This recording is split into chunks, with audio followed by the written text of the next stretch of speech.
तरीका ये भी है कि आप देख सकते हैं कि जब तीनों एक ही तरीके के हैं, जो खर्चा ऐसा लग रहा है कि ये सारे चीज जैसे रेंट, सैलरी और इंटरेस्ट ऑन लोन ये पीएल अकाउंट में चार्ज हो गए होंगे, तो अब कहाँ पे चार्ज, ये प्रॉफिट के अगेंस्ट में कौन चार्ज किया जा सकता है, तो आंसर इसका हो जाएगा इंटरेस्ट ऑन कैपिटल। आइए चलते क्वेश्चन नंबर 12 की तरफ। तो क्वेश्चन नंबर 12 आप देख सकते हैं, क्वेश्चन पूछ रहा है partners current account is prepared when capital of partners is. आप बच्चे में बताना कि साझेदार का चालू खाता कब भराया जाता है। तो खाते कब भराते हैं, जब हमारा कैपिटल फिक्स रखना हो। तो जब कैपिटल फिक्स रखना होता है तो यहाँ पे देख लीजिए फिक्स कहाँ है, ये ऑप्शन नंबर बी है और ये हो जाएगा हमारा आंसर फिक्स कैपिटल। आइए क्वेश्चन पर चलते हैं 13 की तरफ। 13 बोले साझेदारी सल्ले के अभाव में साझेदार हकदार नहीं है। याद करो जब पार्टनरशिप डीड नहीं होगा तो साझेदार को कुछ भी नहीं मिलेगा, और ऑप्शन में आप देख सकते हैं वेतन पाने का, कमीशन पाने का, पूंजी पर ब्याज पाने का कुछ भी नहीं मिलेगा। तो आंसर हो जाएगा इसका D. In absence of partnership deed partners are not entitled to receive anything except interest on their loan. चलिए आते हैं आगे बच्चों क्वेश्चन नंबर 14 की तरफ। क्वेश्चन नंबर 14 आपको बोल रहा है यदि समान मासिक राशि प्रत्येक माह के स्वरूप में आहरण की जाती है तो कौन से समय को ध्यान में रखा जाएगा। मतलब बोला है कि एक सर्टेन अमाउंट का ड्रॉइंग किया जाता है हर महीने के स्टार्टिंग में, तो वैसे केस में आप कितने, तो 6.5 महीने के आधार पे 6.5 मंथ बेसिस हमने आपको बताया था अगर आप हमारे बच्चे होंगे तो। और अगर आप हमारे क्लास के स्टूडेंट तभी आप याद कर लीजिए, अगर हर महीने के स्टार्टिंग में ड्राइंग किया जाता है सर्टेन अमाउंट का तो 6.5 महीने के आधार पे हम लोग क्या करते हैं, तो यहाँ पे आंसर हो जाएगा डी। बच्चों आइए क्वेश्चन नंबर कितना 15 की तरफ, जहां पे बोल रहा है जब आहरण का समय न दिया हो तो आहरण पर ब्याज लगाया जाता है। जब आहरण का समय न दिया हो तो आहरण पर ब्याज लगाया जाता है कितने दिनों के लिए, तो आहरण पर when times of withdrawal तो 6 मंथ हो जाएगा ना, कितने हो जाएंगे 6 महीने। जब कोई टाइमिंग नहीं दिया हो तो 6 महीने के आधार पे हम लोग इंटरेस्ट ड्रॉइंग कैलकुलेट कर लेंगे। ठीक है बच्चों आगे आते हैं।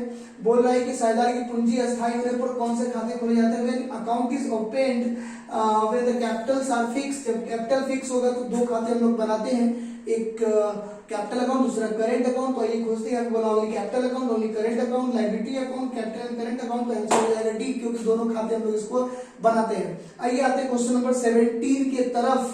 क्वेश्चन नंबर 17 आपको क्या बोलता है, बोले साझेदार के आहरण पर ब्याज है interest on drawing of the partners is. Business के लिए क्या होता है इंटरेस्ट ऑन ड्रॉइंग, ये आपको बताना है। तो इंटरेस्ट ऑन ड्रॉइंग दोस्तों ये बिजनेस के लिए होता है इनकम और पार्टनर्स के लिए होता है खर्चे। तो यहाँ पे हम देख लेते हैं क्या क्या दिया हुआ है। बोला लॉस टू बिजनेस, आंसर ना। प्रॉफिट टू बिजनेस, तो बिजनेस के लिए प्रॉफिट है या नहीं, आगे देखते हैं। प्रॉफिट टू पार्टनर्स तो है नहीं, पार्टनर्स के लिए खर्चे। लॉस टू बैंक्स होगा, तो आंसर भी हो जाएगा प्रॉफिट टू बिजनेस, मतलब बिजनेस के लिए ये इनकम माना जाता है। आते हैं क्वेश्चन नंबर 18 की तरफ। क्वेश्चन नंबर 18 आपके सामने बोला परिवर्तनशील पूंजी को पूंजी खाते में क्रिएट किया जाता है। Fluctuating capital account is created with fluctuating, जब केस रहेगा तो उस केस में किसी को क्रेडिट में लिखते हैं तो इंटरेस्ट ऑन कैपिटल दिया जाएगा, प्रॉफिट फॉर द ईयर दिया जाएगा, रेम्युनरेशन टू पार्टनर, जो भी चीजें पार्टनर्स को मिलेंगी वो उनके कैपिटल अकाउंट में क्रेडिट में लिखा जाता है जब हमारा क्या हो जो कैपिटल हो फ्लक्चुएटिंग हो। तो आंसर हो जाएगा D, all of the above. आगे आएंगे क्वेश्चन नंबर 19 की तरफ। बोले साझेदारी अनुबंध में परिवर्तन का परिणाम क्या होता है। साझेदारी फर्म का रिकॉन्स्टिट्यूशन हो जाता है, मतलब एग्रीमेंट में चेंजेस हुआ तो पार्टनरशिप फर्म का रिकॉन्स्टिट्यूशन। तो अब खोज लीजिए ये आंसर है आपके लिए। चलिए आते हैं क्वेश्चन नंबर 20 की तरफ। बच्चों क्वेश्चन नंबर 20 में बोल रहा है ये हमारा प्रैक्टिकल क्वेश्चन, इसको हम लोग सॉल्व करेंगे प्रैक्टिकल एक साथ मिलके, ठीक है ना। तो इसको अभी यहीं पे रख देते हैं, चलते इसके आगे क्वेश्चन नंबर 21 की तरफ। बोल रहा है ख्याति एक संपत्ति है, ये कैसा संपत्ति आपको बताना। गुडविल इज एन एसेट, तो कैसा होगा आपको पता होगा कि ये इनटेंजिबल एसेट होता है। तो यहाँ पे बोला व्यर्थ मूर्त, तो यहाँ पे ना टेंजेबल की जगह इंटेंजिबल होना चाहिए था।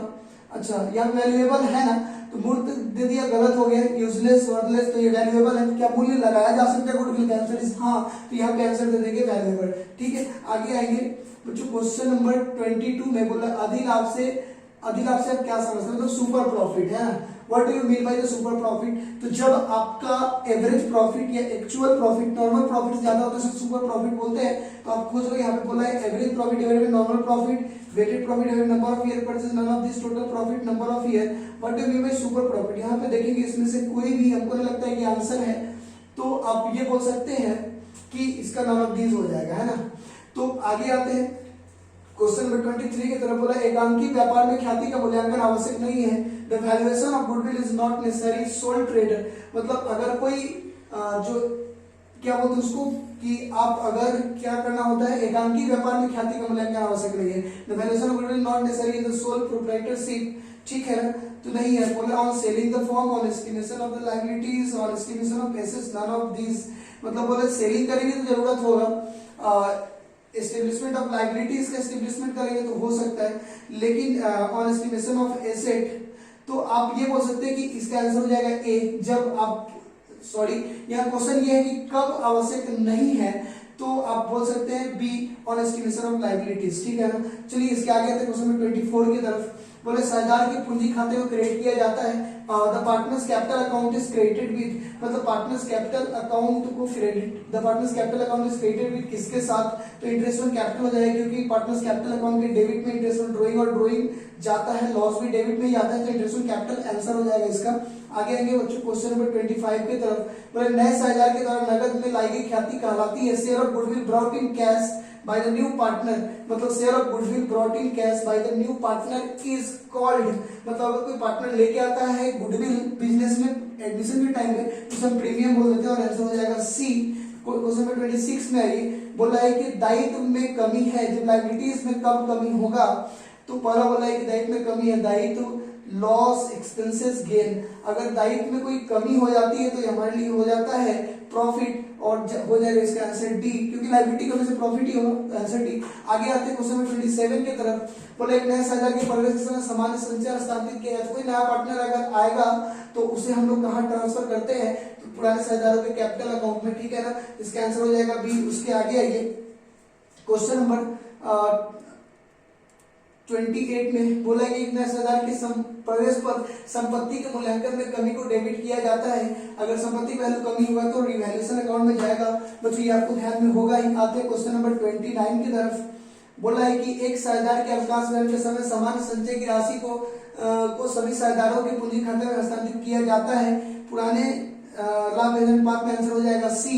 हम ये इतने स्पीड में इसलिए बता रहे हैं क्योंकि आपको ये सब चीज पता होगा, हम ये मान के चल रहे हैं, आपको बस रिवाइज हो जाए, चीजें याद हो जाए, या कैसे एग्जाम में करना है वो आपको आ जाए। हम होते तो ऐसे ही एग्जाम में करते हैं। आगे आते हैं बच्चों क्वेश्चन में कहा 30, तो 30 में फिर से आपके पास रेशियो निकालना है, इसको आप यूज करके बना लेंगे। आते हैं क्वेश्चन नंबर 31 की तरफ।